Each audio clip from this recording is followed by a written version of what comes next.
me ask you a question most people are too afraid to face. What truly destroys us as we grow older? It isn't the wrinkles in the mirror, it isn't the gray hair, or even the passage of time. The real enemy is much quieter, much deadlier. It's the small mistakes we repeat every single day until they become invisible chains, stealing our dignity, our freedom, and our fire for life. Society won't tell you this. The world prefers you to grow silent, predictable, and easy to ignore. You're told to act your age, to play it safe, to accept that passion, curiosity, and joy belong only to the young. But that is a lie, and believing it may be the most dangerous mistake of all. I've spent years studying Stoic philosophy. Marcus Aurelius, Seneca, Epictetus, and their wisdom is clear. Aging itself is not what breaks us. What breaks us is surrender. When we hand over our passion, our independence, and our inner strength, we grow old long before our bodies do. So today, I want to take you through 9 deadly mistakes most people make in old age. And trust me, the last one is the most dangerous of all. Part 1. Believing passion dies with age. One of the cruelest lies society whispers into our ears is this: passion fades with age. We're told that the fire of desire, creativity, and curiosity belongs only to the young. That once you hit a certain number on the calendar, your role is simply to slow down, stay quiet, and accept the background role in life's play. But let me tell you, that belief is poison, and it kills faster than time itself. I once met a man named Robert, 72 years old. He had worked the same job for decades, raised a family, and retired responsibly. But when I spoke with him, he said something that cut deep. I don't feel alive anymore. I just pass the days. You see, Robert used to love painting. As a young man, he could spend hours in front of a canvas, creating color and life. But responsibilities piled up. Bills needed paying, children needed raising, and slowly he told himself, that chapter is closed. By the time he retired, decades had passed since he last touched a paintbrush. He had surrendered his passion at the altar of practicality, and in doing so, he surrendered a part of his soul. This is the tragedy of believing passion dies with age. When you stop pursuing what makes you feel alive, you don't just lose a hobby, you lose a lifeline. Passion is not childish, it is fuel. It is oxygen for the spirit. Without it, you may survive, but you will not truly live. The Stoic philosopher Marcus Aurelius once wrote, "Do not let your soul shrink into a corner." Think about that. He wasn't warning against illness or poverty. He was warning against resignation. Because the moment you decide that joy, desire, and curiosity no longer belong to you, your soul begins to wither. But passion doesn't vanish with age. It only waits for permission. I've seen people in their 70s take up dancing for the first time. I've seen widows rediscover laughter by joining community theater. I've seen grandfathers find joy in gardening, photography, even martial arts. They don't do these things to feel young again. They do them because they refuse to let life slip away untouched. Ask yourself this: what dream, what desire, what simple joy have you buried under the excuse of, "I'm too old"? Is it writing a book, learning a language, traveling to a city you've always wanted to see? Or maybe it's something smaller, cooking a new dish, rekindling romance, taking long walks just to notice the sky again. The Stoics teach us that the present moment is all we ever truly own. Seneca said, "As long as you live, keep learning how to live." Notice, he didn't limit that to youth. The lesson is clear.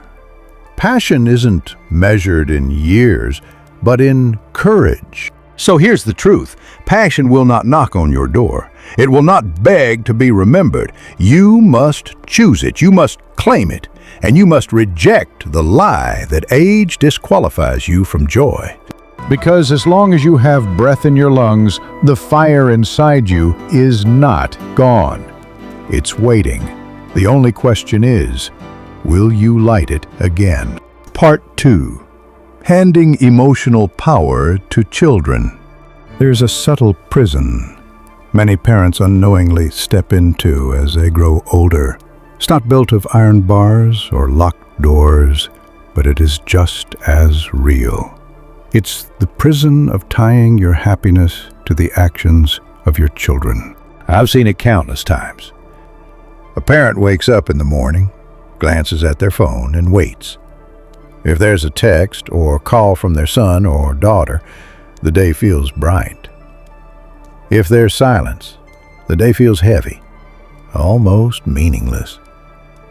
One simple ringtone decides whether they feel loved or forgotten. This dependence is not love.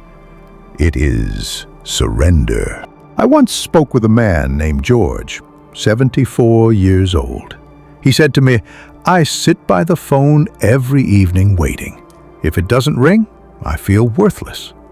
Think about that. A lifetime of hard work, sacrifice, and wisdom, all reduced to whether someone else remembers to dial his number. George didn't realize it, but he had handed the keys to his emotional well-being over to his children. And because of that, he lived in chains. The Stoics were brutally clear about this. Epictetus taught, "We cannot control the actions of others, only our response to them." Your children are free individuals. They have their own lives, struggles, and distractions. They may forget to call not because they don't love you, but because life has consumed them. If your peace depends on their behavior, you will suffer endlessly. Of course, I know what you might be thinking, but I gave everything for my children. Don't I deserve something in return? The truth is, love is not a debt. Gratitude cannot be forced.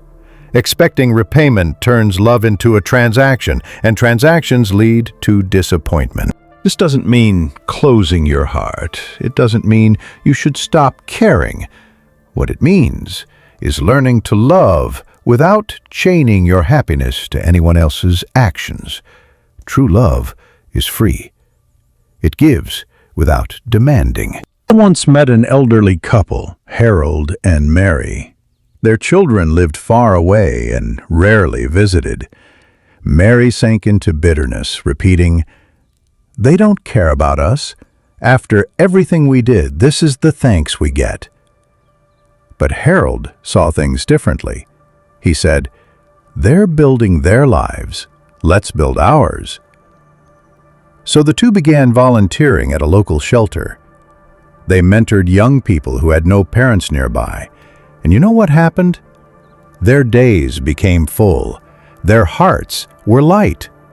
And when their children did finally call, it was out of love, not guilt. That is the power of reclaiming your emotional independence. You stop suffocating your children with expectations, and you stop suffocating yourself with disappointment. Ask yourself honestly, if your children never called again, would your life collapse? Or would you still rise each morning with dignity, with purpose, with peace? If the answer is collapse, then it's time to reclaim your freedom. Your worth does not live in a phone call. It does not depend on another person's attention.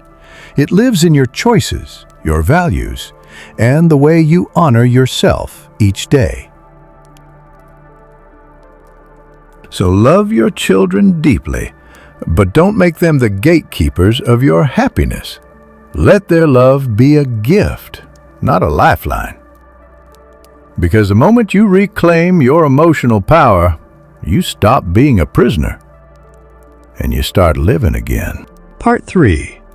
Neglecting the body. There comes a moment in many people's later years when they quietly decide, my body no longer matters. It might not be said out loud, but it shows in their habits. They stop moving. They stop caring about what they eat. They shrug off rest, posture, and strength. They convince themselves it's too late, that the damage is already done, that taking care of their body is pointless. But this decision, this surrender, is one of the deadliest mistakes a person can make. Because neglecting your body is not just about health, it's about dignity, it's about freedom. I once met a woman named Caroline, 75 years old. After her husband passed, she slipped into a routine of neglect. Frozen dinners replaced real meals. Days went by without her stepping outside. Within a few years, she could barely climb the stairs in her own home. When I asked her why, she simply said, "What's the use? I'm old anyway."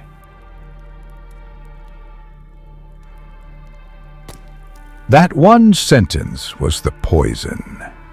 She had convinced herself that caring for her body no longer had value. But in doing so, she lost more than strength. She lost independence. She lost joy. She lost the sense that she still belonged fully to herself. The Stoics had a clear view on this. Epictetus said, "The body should never be worshipped, but it should never be despised either. It is a tool, the vessel through which you live with virtue, serve others, and experience life. Without it, even the strongest mind becomes a prisoner." Caroline eventually changed. With encouragement from a friend, she started walking just 10 minutes a day. At first, it was painful. Her knees hurt, she felt weak, but she kept going. Within months, she was walking half an hour daily, cooking fresh food, even gardening again. Her voice carried new energy, and she told me something unforgettable. "I thought my body was tired, but it was my spirit that had stopped moving." That is the truth of neglecting the body. It's not only about aching bones or failing muscles. It's about surrendering the will to live fully. Every walk, every stretch, every healthy meal is not just physical. It's a declaration. It says, "I still matter. I still belong to myself." Think of two men, both 70.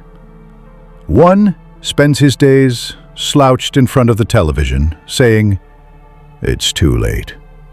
The other walks daily, lifts light weights, eats simply, and rests well. Same age, same years behind them. Yet one is waiting for death, while the other is still alive. Which will you choose? It doesn't take a miracle. You don't need to run marathons or bench press weights. What matters is movement.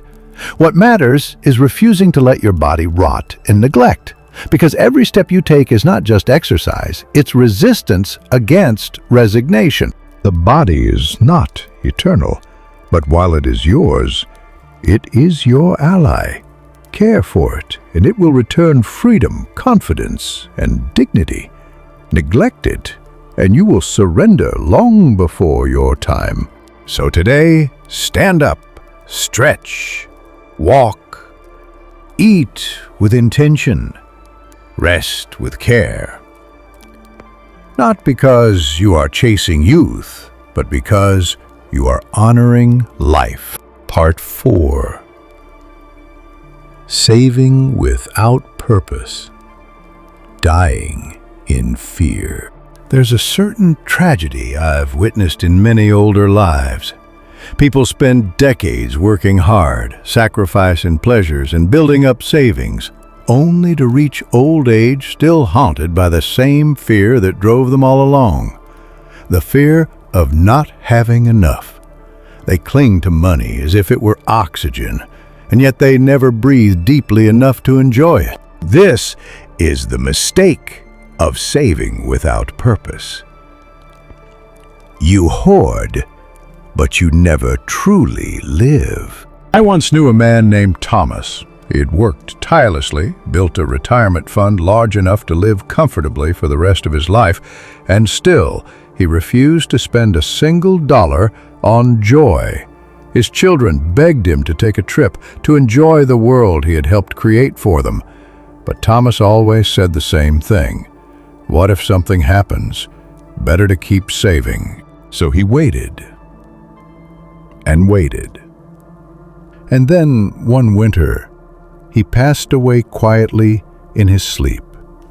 His bank account was full, but his life had been empty for decades. His money outlived him, but his joy never did. The Stoics warned about this illusion. Marcus Aurelius reminded himself daily, true security does not come from possessions, but from character. Wealth, when it is hoarded, becomes a prison. It ties you to fear. You stop using money as a tool and start worshiping it as an idol. And idols, sooner or later, demand your soul. Now let me be clear. There's wisdom in saving.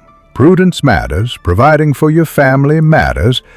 But when saving becomes the end goal, when it replaces living, you've stepped into a cage of your own making.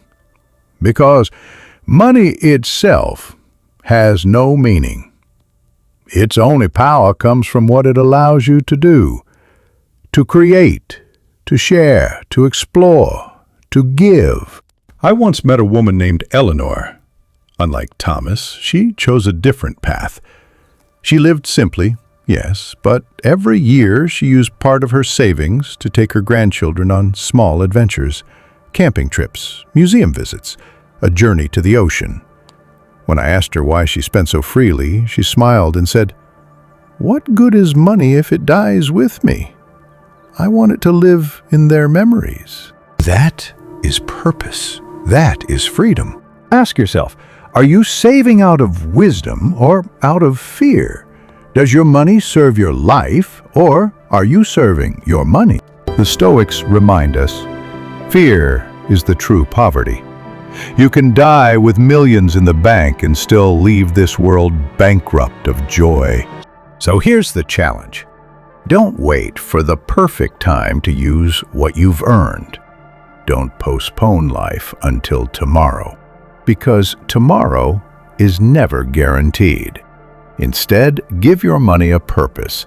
Use it to create experiences, to strengthen relationships, to nurture your soul. Let it be a servant, not a master. Because at the end, no one remembers the size of your account. They remember the dinners you shared, the laughter you sparked, the generosity you showed. Save wisely, but live bravely. That is the balance. That is freedom. Part 5. Believing it's too late to start again. Perhaps the most common phrase I hear from people in their later years is this: "It's too late for me." Too late to start something new, too late to dream again, too late to rebuild after loss. That belief is a silent killer. Because the moment you decide your story is finished, you stop writing it. You stop living, even while you're still alive. I once met a man named Harold, 68 years old, who had always wanted to learn the guitar. As a young man, he dreamed of playing music, but responsibility came first. Raising children, paying bills, keeping food on the table. By the time he retired, he looked at me and said, "Why bother now? I'm too old to start." But here's the truth Harold didn't see. Music doesn't care about your age. Dreams don't check your birth certificate. What matters is the courage to begin. The Stoics taught this relentlessly. Seneca wrote, "As long as you live, keep learning how to live." He didn't say until 40. He didn't say until 60. He said, as long as you live. That means until your very last breath, you are capable of renewal. Think of Colonel Sanders, who started KFC at 65, or Grandma Moses, who became a famous painter in her 70s. Or simply think of the neighbor down your street, who took up gardening after retirement and now glows with pride every time a flower blooms. These people refused to believe the lie that time had run out. The danger of believing it's too late isn't just missing opportunities, it's losing dignity. Because when you tell yourself you're finished, you shrink. You stop being respected by others, and worse, you stop respecting yourself. I once heard someone say, age doesn't make you useless. Giving up does. That is the essence of this mistake. Starting again doesn't have to mean building an empire or climbing mountains. It can be small. It can be simple. It might be starting a journal, taking a class, rekindling a hobby you once loved, opening your heart to a new friendship. These are beginnings too, and they breathe oxygen back into your soul. Imagine two women, both 75. One says, "It's too late, I'll just endure what's left." The other signs up for a painting workshop, struggles with shaky hands, laughs with strangers, and creates something messy but beautiful. Same age, different choice. One is waiting to die, the other is still alive. So here's my challenge. What have you buried under the excuse of too late? What dream sits quietly in the back of your mind, waiting for you to give it one more chance? The clock is ticking, yes. But as long as you're breathing, it hasn't struck the final hour. Don't let resignation be your legacy. Begin again. Even if it's small, even if it's clumsy, even if no one else understands. Because starting again isn't about time, it's about courage. Courage, my friend, does not age. Part 6. Being trapped in routines and isolation. There's a danger more subtle than sickness, more destructive than time itself. It's the slow, silent suffocation of living the same day over and over again until years blur together. Routine, when left unchecked, becomes a prison. At first, routine feels safe. You wake up at the same hour, drink the same coffee, sit in the same chair, watch the same news, and go to bed at the same time. It feels predictable, controlled, comforting. But here's the truth. Comfort can be deadly, because what starts as stability easily turns into stagnation. I once visited a man named Bill, 79 years old. His home was spotless. His schedule ran like clockwork. But when I asked him when he last tried something new, he stared at me blankly. He couldn't remember. His life was efficient, yes, but it was also hollow. He had traded surprise for sameness, joy for predictability. He was surviving, not living. The Stoics understood this danger. Marcus Aurelius reminded himself daily to look at the world with fresh eyes. He believed that even the rising sun, something we've seen thousands of times, should still stir wonder. Why? Because wonder keeps the soul alive. Without it, the spirit withers. Isolation makes the problem worse. You don't have to be alone to feel lonely. Many older people live surrounded by neighbors, even family, yet still feel isolated because their minds and hearts no longer connect to anything beyond routine. They've stopped learning, stopped risking, stopped seeking out new conversations. Their world shrinks until it's no bigger than their living room. I once met a widow named Margaret. After her husband passed, she fell into a cycle of comfort. Same TV shows, same meals, same four walls. She told me, "It's easier this way. Nothing surprises me." But that ease was slowly eroding her. She laughed less, she spoke less, her energy drained away. One day, a neighbor invited her to a community dance class. At first, she resisted. Not me, not at my age. But finally, she gave in. The first class, she was clumsy. She stumbled, embarrassed herself, nearly quit. But she kept going. Within weeks, she was smiling again, laughing with strangers, rediscovering a joy she thought was gone forever. What changed? Not her age, not her health, just her willingness to break the cycle. That is the cure to stagnation. Deliberate renewal, trying something new, no matter how small, learning a skill, joining a group, traveling a different route, even reading a book outside your comfort zone. These acts may seem trivial, but they are lifelines. They remind your spirit that you are still alive, still capable of growth. The Stoics believed virtue requires movement, not just physical, but mental and spiritual. Life demands challenge, effort, renewal. When you refuse that, you build a quiet coffin while you're still breathing. So here's the question. Are you living each day fresh? Or are you simply repeating yesterday on an endless loop? Break the routine, step into the unfamiliar.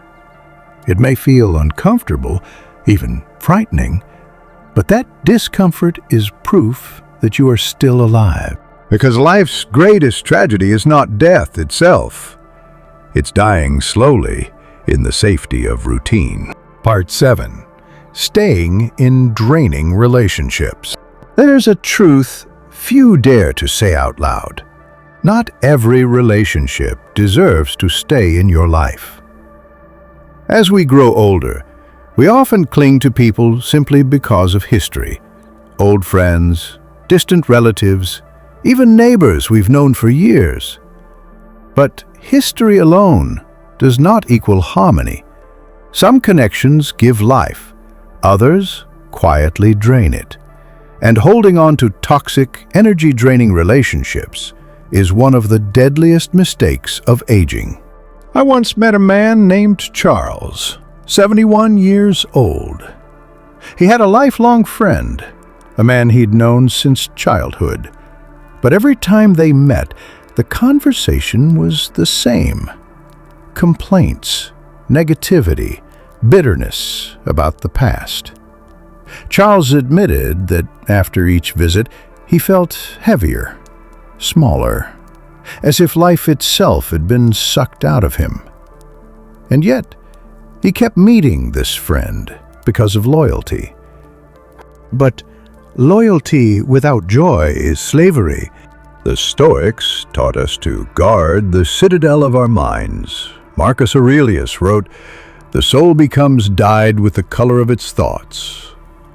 If you surround yourself with those who constantly speak in tones of anger, jealousy, or despair, their colors stain your own soul. Over time, you don't just hear negativity, you absorb it. Many older adults justify this mistake by saying, "But I've known them forever," or "They're family, I can't walk away." But here's the question. If someone constantly diminishes your dignity, steals your peace, and leaves you emptier than before, why should blood or years bind you to that misery? I once met a widow named Helen who discovered this truth painfully. After her husband's death, she leaned heavily on her sister for company. But her sister was consumed by jealousy and criticism, always reminding Helen of what she had failed to do. Helen grew anxious, guilty, and ashamed after every conversation. Finally, with trembling courage, she created distance. She still loved her sister, but she stopped handing her daily access to her peace. The result?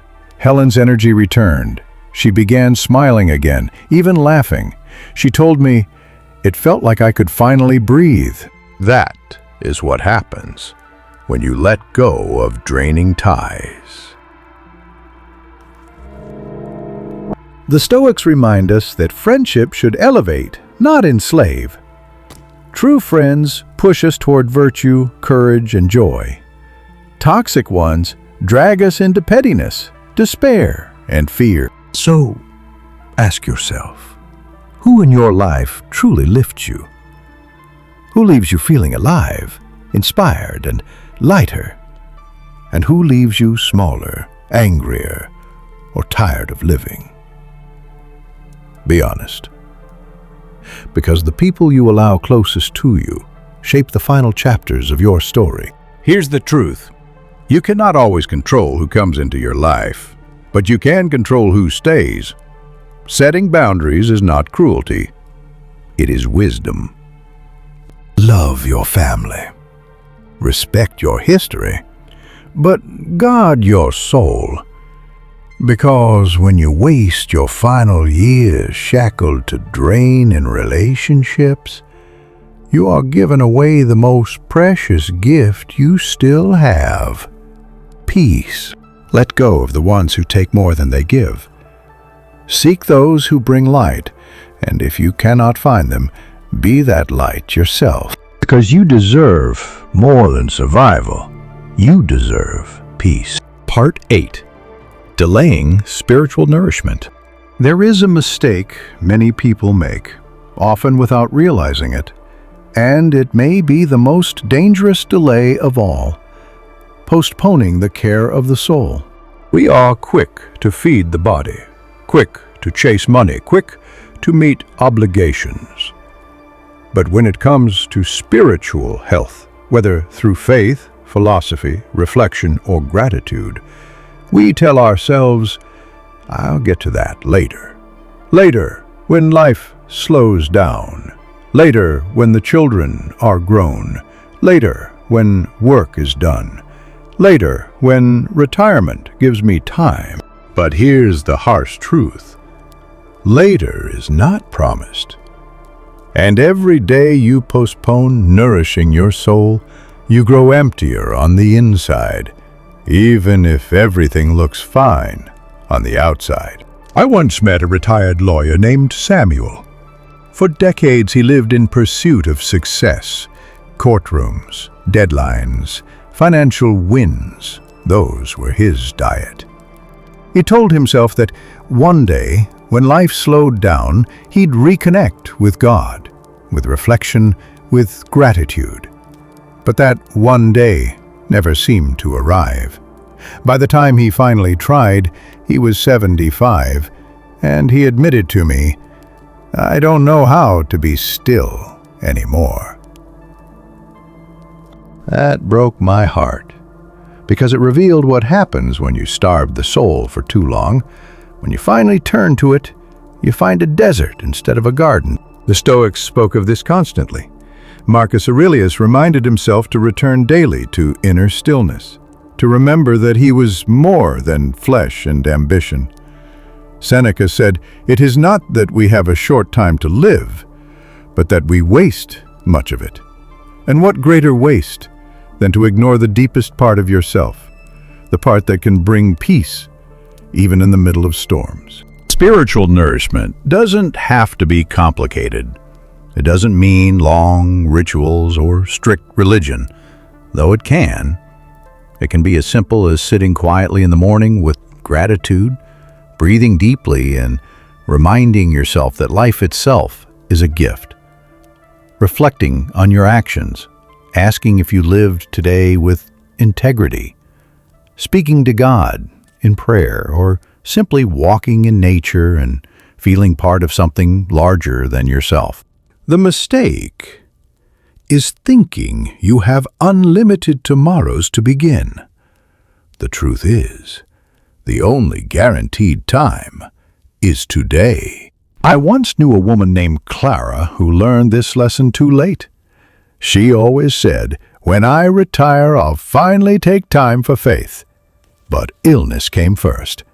By the time she truly wanted to connect with her inner self, her energy was gone. She whispered to me, "I wasted so many years on things that didn't matter. Now I just want peace." Don't wait until the end to start seeking peace. Build it now, while you still can.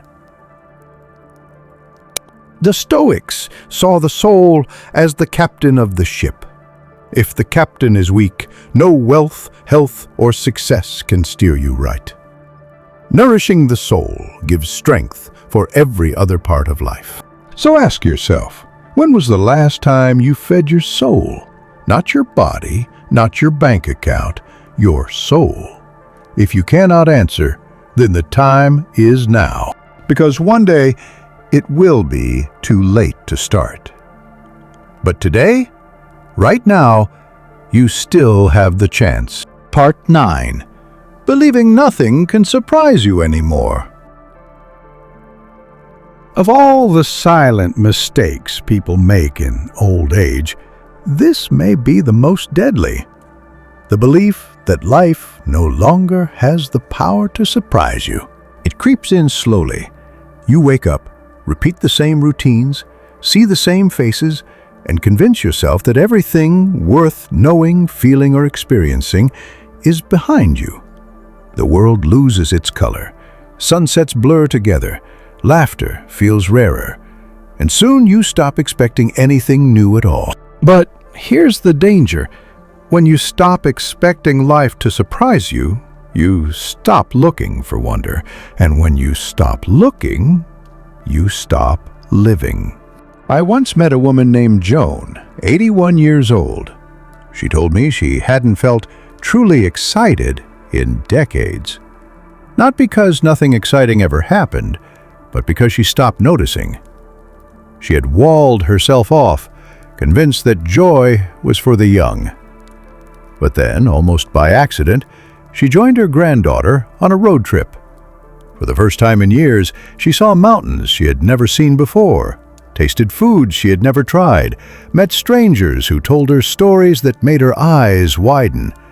And she confessed to me, "I didn't realize life could still surprise me." That moment changed her. She realized that it wasn't age that had stolen her wonder. It was her own decision to stop seeking it. Marcus Aurelius once wrote, "When you arise in the morning, think of what a precious privilege it is to be alive, to breathe, to think, to enjoy, to love."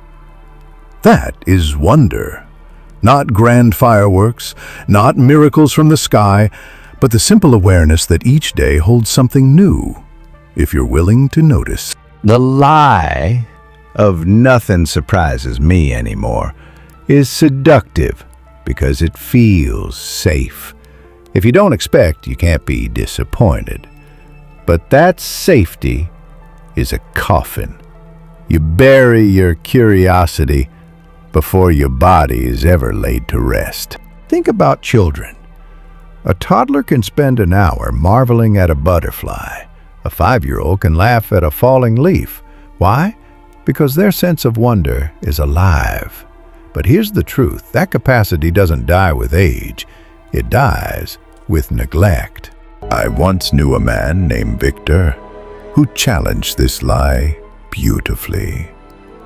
At 76, he decided to take up photography. He carried a small camera everywhere. The grocery store, the park, even doctor's appointments. He told me, "When I carry this camera, I see things I used to ignore. Light on a wall, the smile of a stranger, a bird on the fence. Every day, I discover something new." Victor didn't find wonder because the world suddenly changed. He found it because he changed how he looked. That's the lesson. Life still has surprises, but only for those who remain open to them. So ask yourself honestly, when was the last time you felt wonder? The last time something took your breath away, even for a moment? If you can't remember, that doesn't mean it's gone forever. It means you must open your eyes again. Step outside the script. Try something new. Look with curiosity instead of cynicism. Because the truth is simple. As long as you are alive, life can surprise you.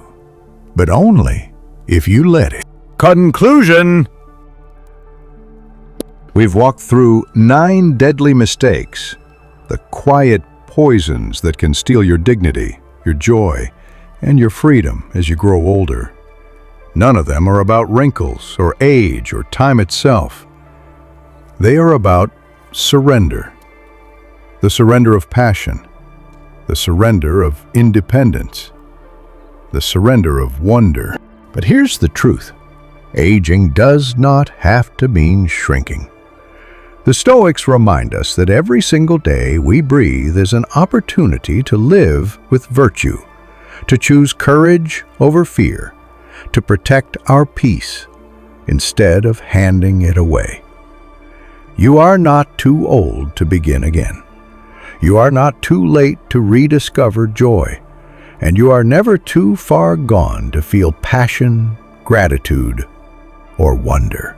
So, my challenge to you is simple. Refuse to surrender. Refuse to let these mistakes define the final chapters of your story. Choose passion. Choose peace. Choose courage. Because in the end, life doesn't measure you by how many years you survived, but by how fiercely you lived until the very last breath. So ask yourself tonight, will you die slowly in comfort, or will you live fully, awake and free?